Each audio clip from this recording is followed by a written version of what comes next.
Casual Yelling, a casual conversation podcast with 85% less yelling.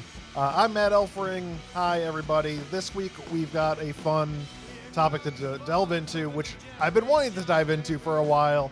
Please welcome John Santana from Too Legit to Crit, a wonderful podcast name. How are you? Hey there. Thank you ever so much for having me on. I'm doing great. Happy to be joining you today. Yeah, we met over Threads. Kind of. There's a really cool podcast community on there, and I was just like, "Who wants to be on my show?" Because I've already interviewed everybody I know that's relevant in some field. Yeah, and I saw that. I mean, Threads has been a game changer for us. We're still quite new to this whole podcasting thing, and because you have to have a social media presence, you have to have. Yeah. So we were going through the motions. At one point, we were in the Elon space, but that no longer applies. Yeah. But we created like a Blue Sky account, and Threads was an account that we created, and we saw this community not only of podcasters but also of tabletop role playing gamers that has Mhm. that we are just blown away, and it's been a complete game changer. And lo and behold, I saw a thread put out by yourself, and I'd like to be interviewed every now and again. Yeah. That's the thing. I've been behind the mic for so long throughout GameSpot and various other podcasts I've hosted. It is nice to not be the person that has to ask the questions. So I understand that entirely. Yeah, it's something that we're not used to. Justin and Yes. I, we are just this is new to us. So I'm like Mhm. an excited toddler right now with everything that's going on. So tell me, I'm just going to do the plugs right off the bat. Tell me a little bit about Too Legit to Crit. Too Legit to Create started because one of like a good friend of mine, and I, we've known each other ever since we got into tabletop role playing game. Our friendship Mhm. was kind of crafted around this hobby. So as long as we've been gaming, we've been friends. And one day we just got on Discord and we just chatted. We chatted for a couple of hours about games, about different games, about tools that we can use. And it was during that point where I can't remember whether it was Justin or myself that went, yeah, we should have recorded this. And going back to because I'm a huge Kevin Smith fan, I remember him, and I can't remember the exact wording, said, if you want to create something, just create it. Don't think about listeners, don't think about audience, think about doing it for yourself. And that's kind of where we Mhm. started, and that's what we are still trying to do. However, it turns out that what we've got to say, some people are actually interested in listening to, which is still mind blowing to us. So we are a tabletop role playing game podcast where we advertise ourselves as two idiots that just waffle on about the hobby. That's kind of perfect. Tabletop role playing for me has been a weirdly integral part of my life for what year is it? 24 years. For me, the kind of quick background is the which has been talked about on the show, the like Chicagoland punk rock scene during the 2000s, where we'd play punk shows, and on the weekends we'd play Dungeons and Dragons or various other role playing games. So it's kind of I still play D&D with that group of friends. Hmm. For you, what is the top like TRPG that you're playing or that you just like the most? I mean, there's three that I can name off the top of my head. There is Pathfinder Second Edition. I Mhm. got into the hobby playing Pathfinder. Never really did D&D. It was straight into Pathfinder. So obviously that has now evolved into Pathfinder Second Edition, which I will maintain that it is probably the most streamlined D20 system out there, and it is a Mhm. fantastic game. But I also like more narrative based systems. I've been getting into Blades in the Dark as of late, which is phenomenal. It is very, very narrative and very anything can happen. The prep from the GM side is minimal, and then also the Delta Green, which everybody loves a bit of existential horror. Yeah, I'm a Pulp Cthulhu guy, so Yes. it seems there's a big difference between, the UK TRPG group versus America because it's Pathfinder and D&D. And I mean, D&D's Hasbro, so it's kind of just everywhere at this point. Yeah. But very much it's like Pulp Cthulhu, Pendragon for some reason within our group of friends, which is so different than everything everything else out there. Yeah, Pendragon is one that's cropped up on in our sort of peripheral quite recently as well.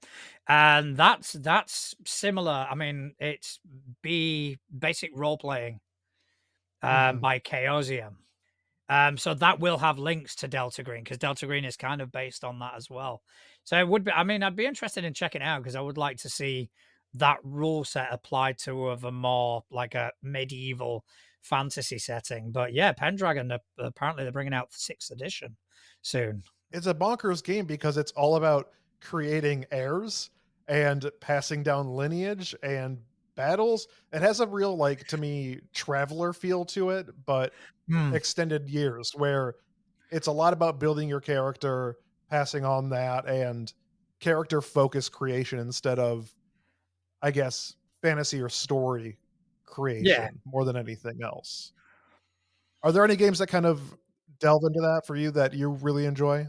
I mean, in terms of like the character creation mechanics, I've always liked the traveler system anyway. Yeah. You know, I think just the whole okay, you stop when you want to stop. You carry on if you want to carry on. You know, your character gets older, but you have the potential to get more the whole life path thing. I think it's fascinating and with enough bad luck, you could probably kill yourself during character creation. That's just I mean, I think it's great. I think it is fantastic. And I mean, I did it. I think I created a very wealthy doctor. You wanted to create a wealthy doctor, but that path may have not gone that way. I didn't do too bad. I think I created the only thing I kind of slipped up on was an injury. So essentially, it was kind of a wealthy version of Doctor House in space. I went I wanted to be a pilot and I believe I failed out of pilot school, so I was just like a freelance terrible pilot, like a bad New York City cab driver. That was my character essentially how it turned out.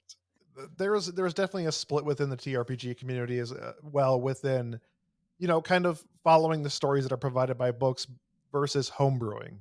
I myself am a I've only done homebrewing my entire Hmm. life.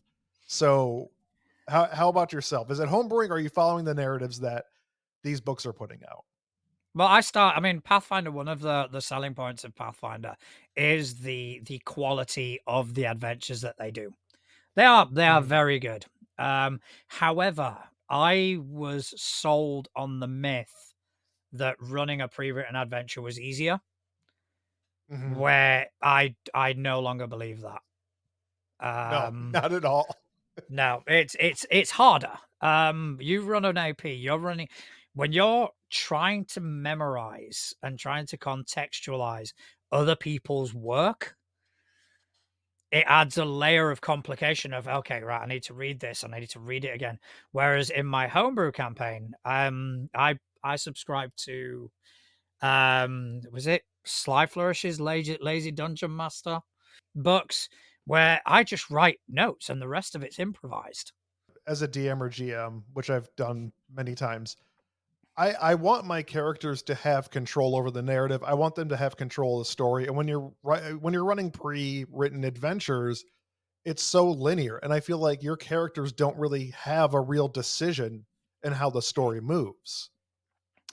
Yeah, that I've noticed a lot in, and again, probably my lack of experience in other systems will kind of come into play. But in like in Pathfinder, the way the adventures are written, they are written as a story in which the players get to participate.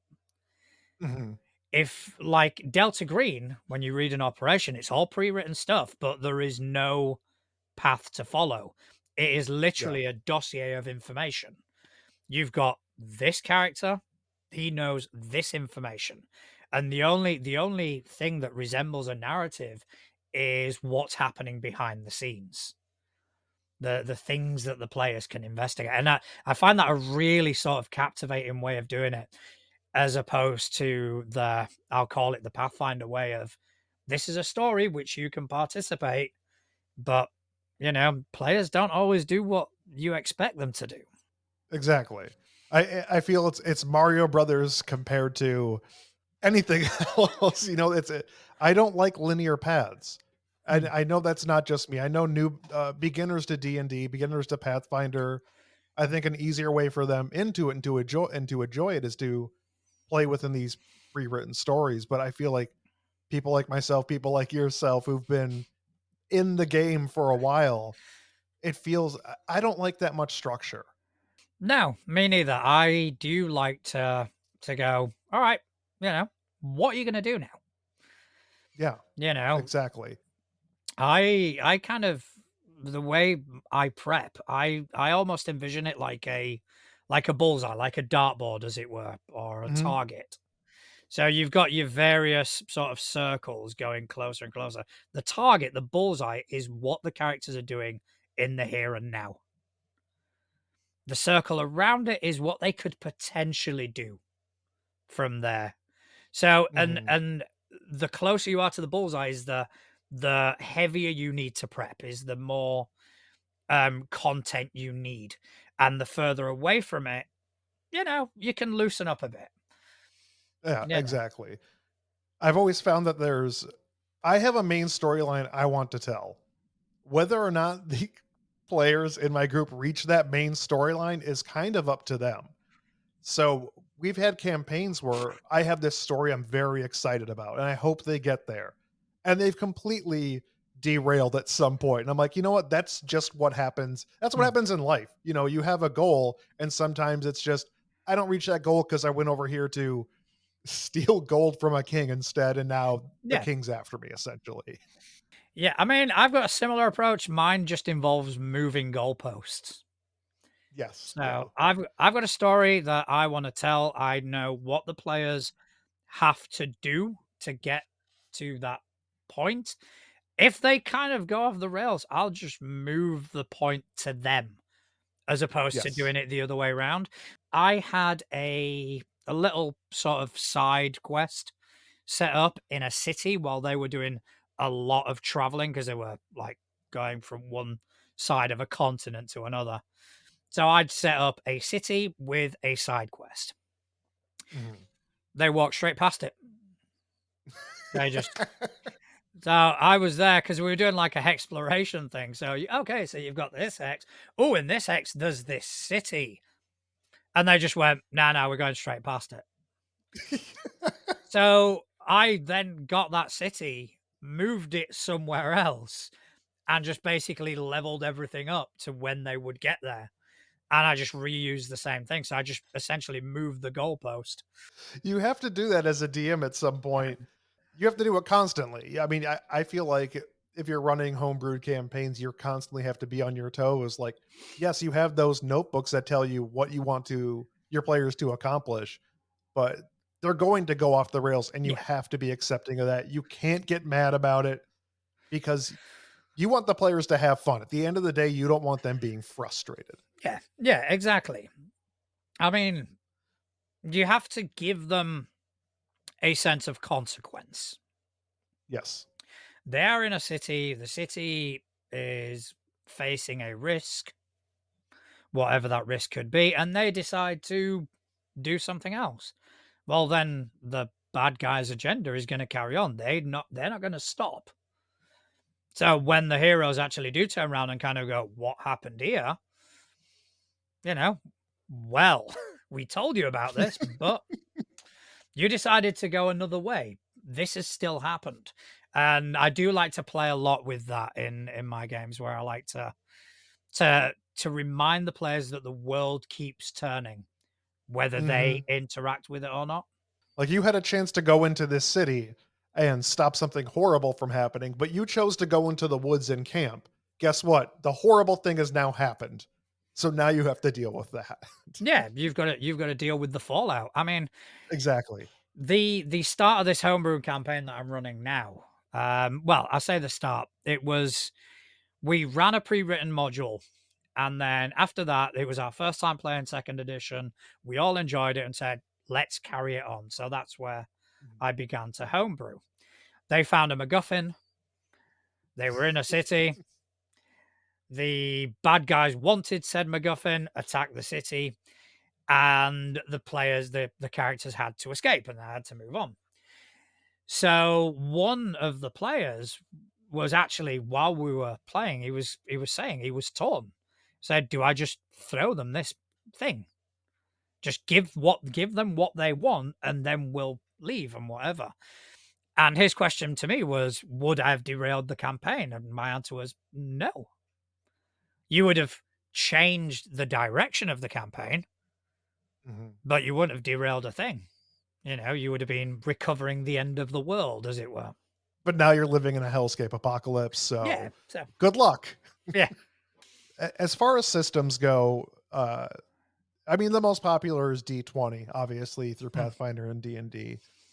What is your least favorite kind of dice system to play with? I think it's a tough one. Yeah, That is a tough one because you never ask the worst. You never ask your least favorite. because the best for so many people is D20. It's streamlined, it makes sense, you know, rolling attack against armor class with attack bonuses. It Hmm. just makes sense. Yeah. I think we're just so used to it. But worst could be so many different things. Yeah. I mean, it could mean so many different things. I mean, in terms of an actual system, I kind of love it and hate it at the same time. I love some of the mechanics. I love some of the ideas it's got, but I think the way they've put it together is just too much. And that is Rollmaster. Okay. There are really fantastic things. The fact that, you know, the classes represent how cheap the skills are going to be. So you're not tied into, oh, a rogue has to have sneak and this, that, and the other. Yeah. You can be a rogue with athletics. It's just athletics is going to cost you that much more.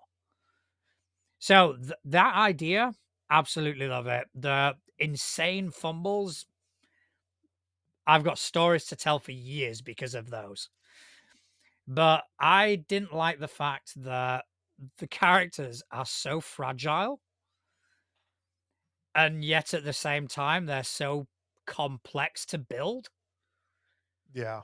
There was just a massive discrepancy of kind of going, right, another one's dead. I'm going to take 45 minutes to look into building a new character. It just didn't, if you're going to have something that crunchy and that lethal, at least make it a cinch to build a character.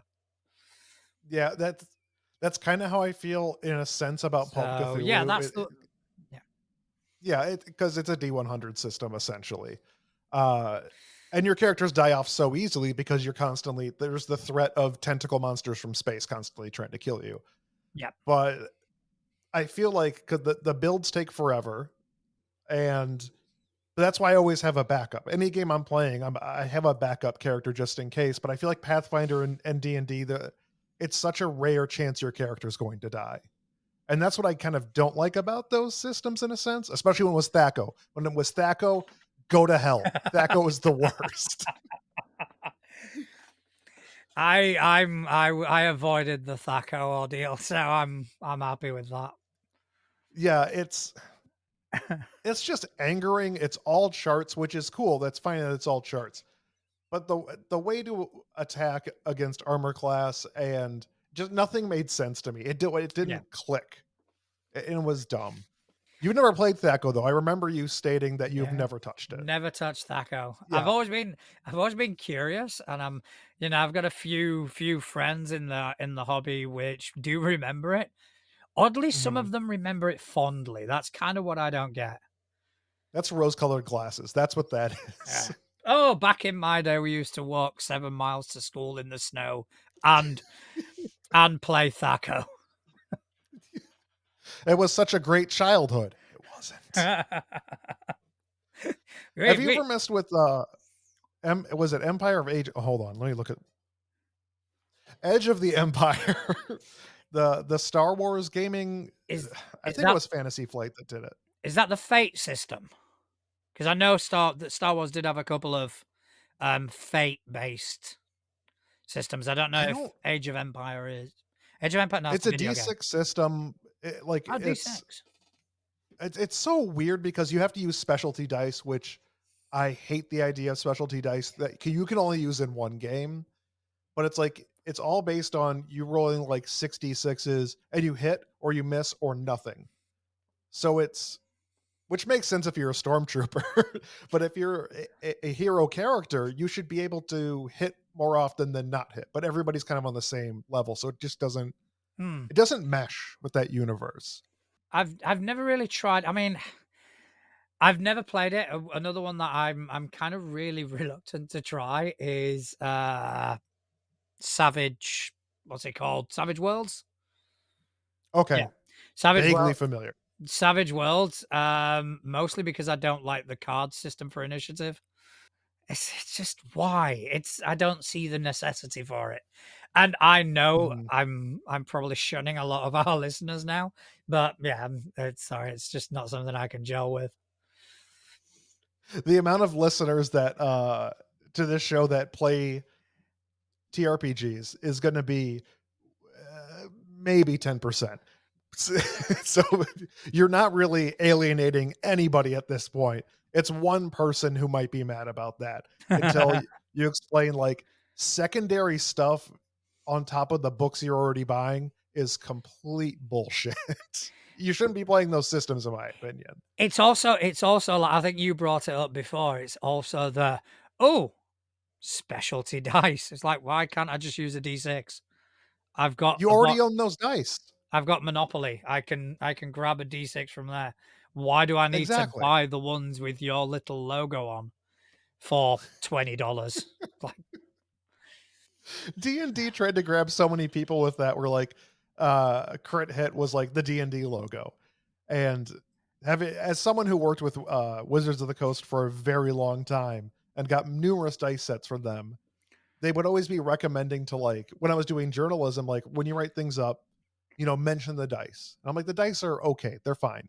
But like, why do you need specific dice? Anybody can go buy, a set of D&D dice essentially. I'm D&D is the band-aid of adhesive strips. But why do you need that specific product? Don't sell me on specific products for a role-playing game. I don't want it.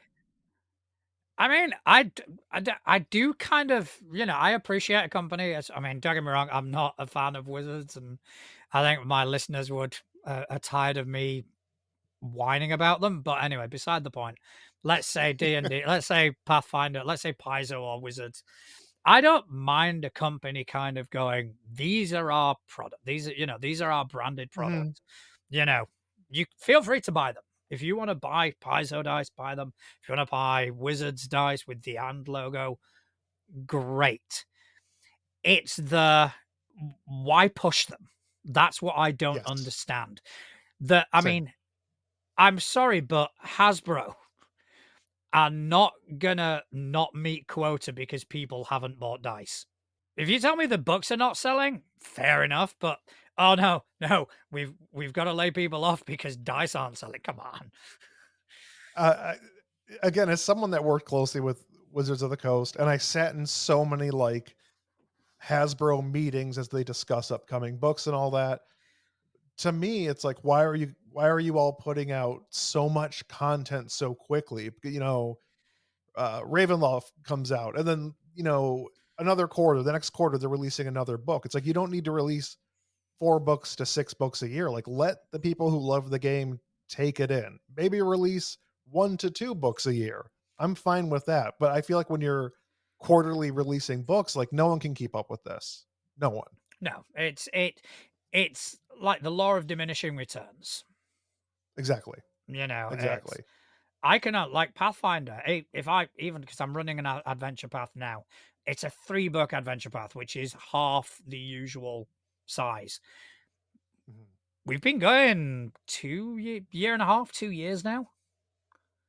So I'm not going to be investing any money into any more adventure paths until I've got this Mhm. one under my belt. then yeah, by all means, I'll potentially look into something else or not.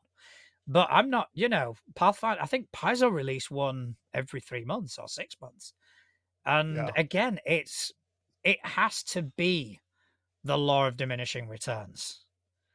And I think about D&D 3.5. I know I mentioned D&D a lot, but that was my entrance into it. That's what It's we fine. primarily played up until we decided to have spooky season in October with Pulp Cthulhu, and then re-fell in love with that game. But Pulp is so much fun.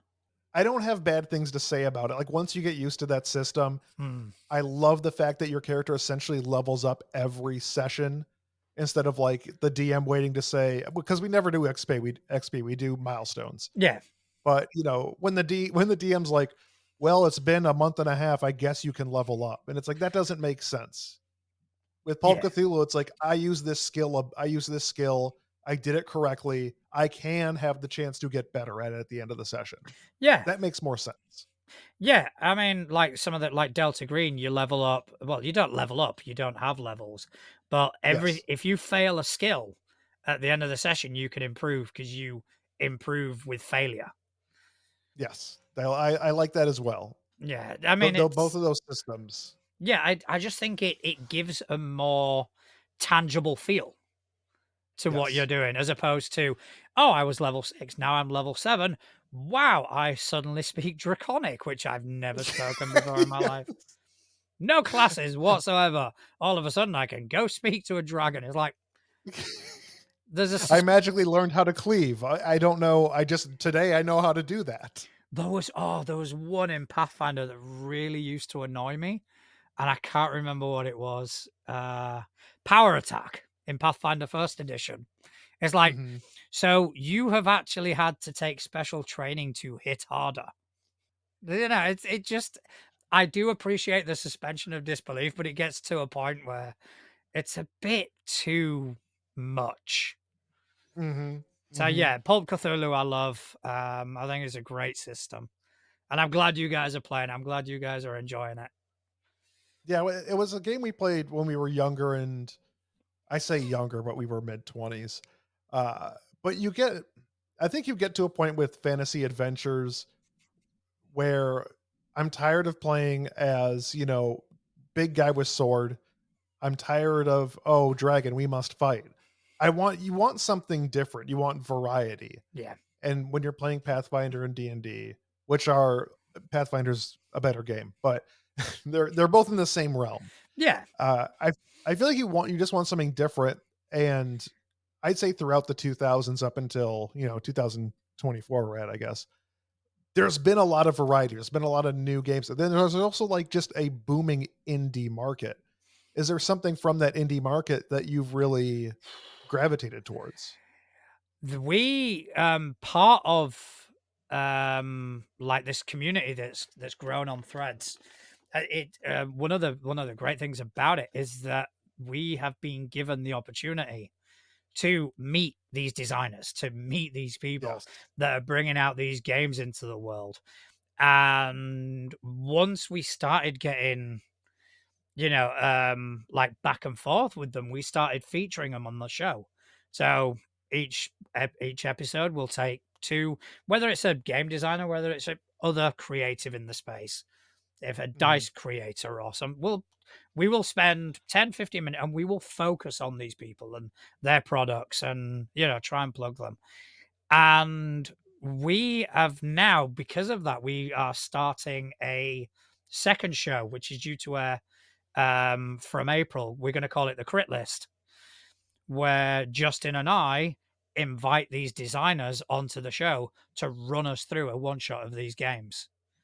We recently did Bind, which is an open source system from Marlin Freeberg. That was great. And this Sunday we've got the wonderful Stephen Kelly. He's going to be running us through Covenant Crucible. And Oh boy. they are fantastic. And some of these ideas that people have got are just astounding. They are amazing. And I feel like that comes from people playing these fantasy games for so long and trying to find something different, and maybe there's something that doesn't fit into what they want from a TRPG. So screw it, let's just make our own. We understand how systems work at this point relatively, but create your own system, create your own world, something that appeals to you, which more than likely is going to appeal to someone else in this community. Have you ever thought about starting your own game? Yep. Yeah, Um, we all have. so so Justin and I, we actually on the show, I can't remember what episode it was, we got this idea to we're gonna create our game. And to be honest, every now and again we'll bring it up and we'll have a little chat about it. But what Mhm, kind of fascinates me is that when Justin and I are talking about creating a game and we're kind of coming back and forth with ideas, everything we're coming up with has been done before. yeah. Everything. So, Justin is only recently kind of moved away. Oh, well, kind of moved onto other games that aren't D&D. So a lot of the things that he was bringing to the table were like looked at through the D&D prism of, okay, so Mhm, there's an armor class, we got to roll to hit and all this. I have got a bit more experience in other systems, but at the same time, what I'm bringing to the table was based on Blades in the Dark or based on Delta Green or something. What fascinates me is all these systems that we're seeing coming out from people. I can't find anything that I can go, oh, that's inspired by this, or they are 100% original, and the ideas are phenomenal. And it's just I'm in awe of the creativity of some of these folks. At the same time, though, I mean, you could talk about parallel thought when you're putting together game mechanics, but why not just take the game mechanics that you love the most and kind of work them together in an organic way, I guess, that's easy to play, but also add something spicier or better to the overall gameplay. I mean, I feel like when people talk about like developing new game mechanics, like you can develop new game mechanics, but you can also just amalgamate things you love. It doesn't have to be brand new. This is a conversation podcast. There are 8 billion of these. I know that, I understand that. But you do things because you love them, you know? Yeah. Yeah, I mean, you are 100% right, but it's just something that kind of we saw that we were doing. We were obviously kind of going, okay, so we like the Blades in the Dark way of resolution, and we were kind of focusing on that. But then there's like Stoneburner from RPD Shay, I think his name is. He's got like a really fun mechanic where you know your proficiency in a skill is represented by the size of the dice that you roll. Has been done before, obviously, Mhm. but the twist he's put on it is that every time you roll that skill, your dice gets smaller. Okay. So you start out with a d12 if you're really good at something. The next time you roll it, a d10. Now you can rest whenever you want to bring those dice sizes back up, but when you rest, the GM gets to put in a complication. Okay. So one of the games he did was like a zombie apocalypse survival horror. So it's like you can run away, you can do this, and you can roll your skills. Every time you stop to rest, a complication is going to arise. And So you're essentially bringing fatigue into gameplay. yeah, That's really interesting, actually. I really like that idea. mm, Instead of, again, big man with sword just hacking away at everybody and just can do it forever. yeah, yeah. Is I mean, don't get me wrong. I love Pathfinder. Yeah. And I'm not going to kind of bash it too much, but it's not perfect. It's not a perfect system. Pathfinder and D&D, I feel that they could technically be played without a GM. The players know all the rules. The Yeah. players can look at the book. All the players would need to know is the AC of something and the DCs for the saves. And Yeah. it, As long as like they know where monsters would pop up naturally, yeah. how many, yeah, I completely agree with that.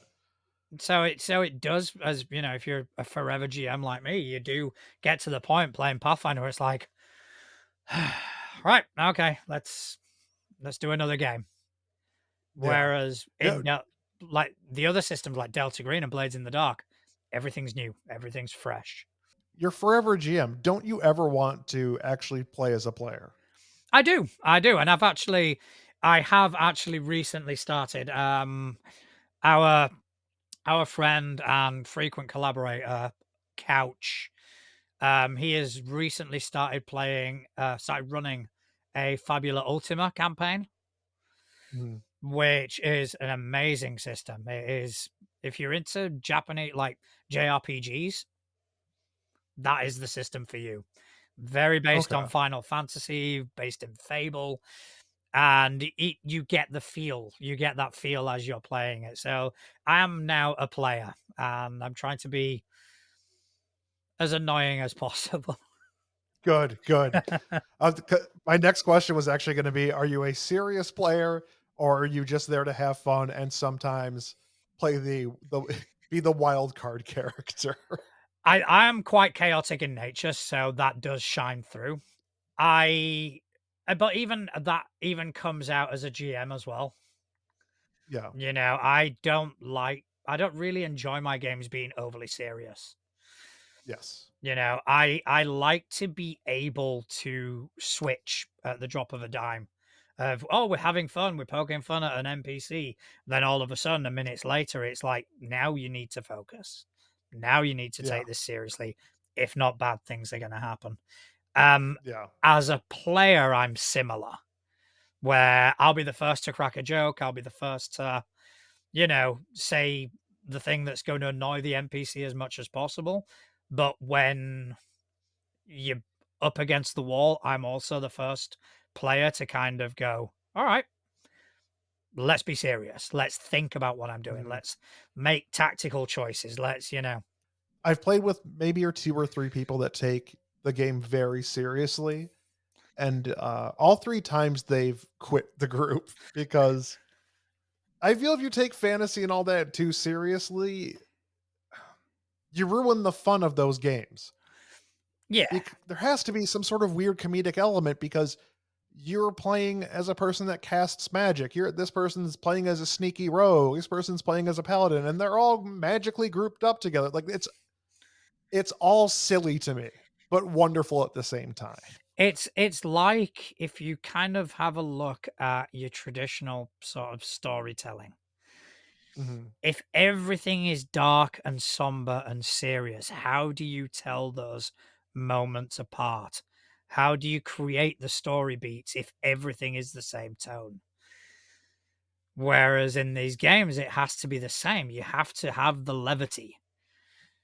You have to have mhm, the comedic relief. You have to have those moments where you relax, and mhm, then the story beats when they change are a lot more pronounced mhm. and a lot more engaging, personally. I completely agree. There was a game out that I believe ran on the THACO system. It's been so long, called Hackmaster, where it was just Ah, straight comedy D&D. And to me, that worked so incredibly well compared to, again, if you take games too seriously, to me, you're just looking at like 1980s Batman, which you'll get a good story in there, but most of it is just a hot garbage because it's just a dude brooding for a decade. It's not fun. You need fun. yeah, I mean, at the end of the day, you can frame these games however you want. You can call them collaborative storytelling. You can call them social interaction. Or at the end of the day, they are a game, and games are meant Yes, to be fun.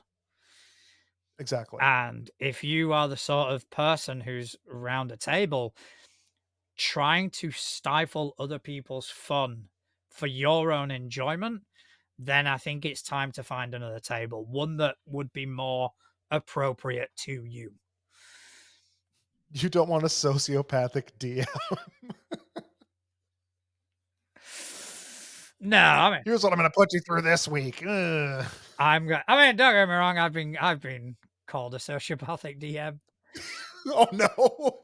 Yeah, just That's more because, sometimes I bring the levity maybe at the wrong time.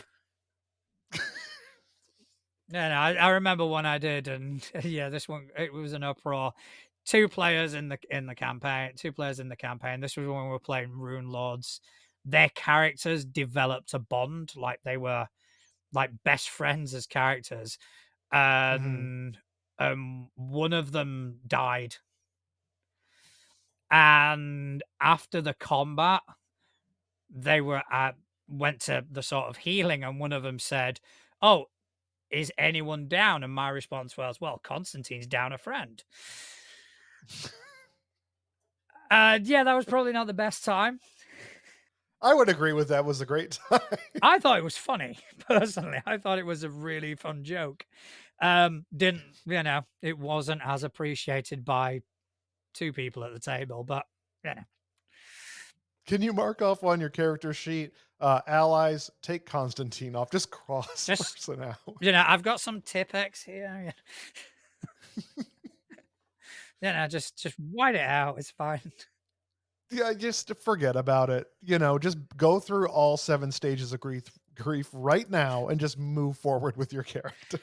Roll for anger. You're depressed. Now you've Oh. accepted the death of your character. I think you and I do well at a table together. I'm, so we're playing Pulp Cthulhu. Our group is a mess. Like, we have one player essentially playing as Dom from Fast and the Furious, and he's constantly crashing cars. Uh, I'm sorry. I we love have that. a I love everything about that. my character is essentially my character's name is Doctor Detective. He's Eddie Valiant from Who Framed Roger Rabbit, but more of a screw up. So he's just Nice. constantly like, yeah, all he does is library use and try to use law on people and fails constantly. So like the group's dynamic, we like some of us work together. There's 6 of us at the table. I work together with my intern named the Click, who gets paid in experience, and I work well with a seminary student that we have. But the 3 other people at the table, like I hate them, but we have to work together for a common goal. I kind of feel like that's how group dynamics should be. You shouldn't get along with everybody. Because if you put 6 random people together, there's going to be clashing of personalities. There has to be. Yeah, I mean, that's it. It is like you say, it's a group dynamic. It's not, yeah, we're all friends on an adventure. No, you guys are put together. You guys have something has happened which has put you guys together. You may hate each other, but you've got a common Mhm. goal, and that's what keeps the motivation. In the Fabula game, I brought in my character is as close to a paladin in Fabula as you can get. So very kind of Okay. straight, very somewhat straight laced, somewhat, rules are rules and all this, but at the same time, very direct and very, I don't mess about. This is another player's character is a chaotic little gnome type character, just no social skills. And I was brutal to this character. And I think at the end there was a comment made like, I can't tell if John's being serious or if he's in character. And it's like, no, he's in character. His character thinks yours is whatever he thinks, so he's gonna say that. Yeah, you have to, because I have a friend in our group that my friend is so nice, the nicest person in the world. Every character he plays is nice. And I feel like it's very cathartic for a person to play someone that's not you in the real world. I feel like if you grasp onto the dynamic of being the asshole, grasp onto the dynamic of being egotistical, unless you're egotistical in real life, I feel like that's such a cathartic experience. It's such a fun experience within role playing to not be you in that you in real life, to make decisions you wouldn't normally make, to steal and hurt people because oh god, that's actually a bad example because that makes me seem like I want to do that in real life. I don't, but within the realm of role playing, it's fun. Yeah, I mean, I do agree. It can be somewhat therapeutic. To a certain degree, you are acting. Mhm. You are acting a part. You are okay. So Yes. I'm a rogue. I'm the person who steals things. All right. I would never steal a thing in my life. A, because I'd get Yeah. caught like that, but B, because well, I'd get caught like that. Um, but yeah, so I play a rogue, and it's okay. I wanna steal stuff. Yeah. I've got my lifestyle to support. So if I see a gold pouch that the party hasn't seen, It's mine. this this I had this all along. You just haven't noticed, have you? Let me just roll persuasion, success. You believe me. That's where we're gonna close out this week. John, thank you so much for coming on the show. And this is where I say to you, plug all the things. All right. Well, first of all, I just want to say thank you ever so much for having me. This has been an You're more than absolute welcome. treat. It's been great to meet you. We are Too Legit to Crit. You can find us at toolegit2crit.uk. Find us on most of the social medias, Instagram, Threads, Blue Sky, at Too Legit to Crit. That is our main podcast. And in April, we'll be starting with the Crit list as well for everybody who likes some actual play. Thank you again for coming on. Thank you for not yelling. You're the first person on the show, as it's been rebranded, to not yell at the end. So I appreciate that. I don't think I can carry a yell that sounds convincing, to be honest. And people just kind of look at me, kind of go, is he hurt? Has he done something to himself? So yeah, it's probably best for my own well-being that I don't. Well, thank you for not yelling. I appreciate it. Nah, thank you ever so much for having me. It's been awesome.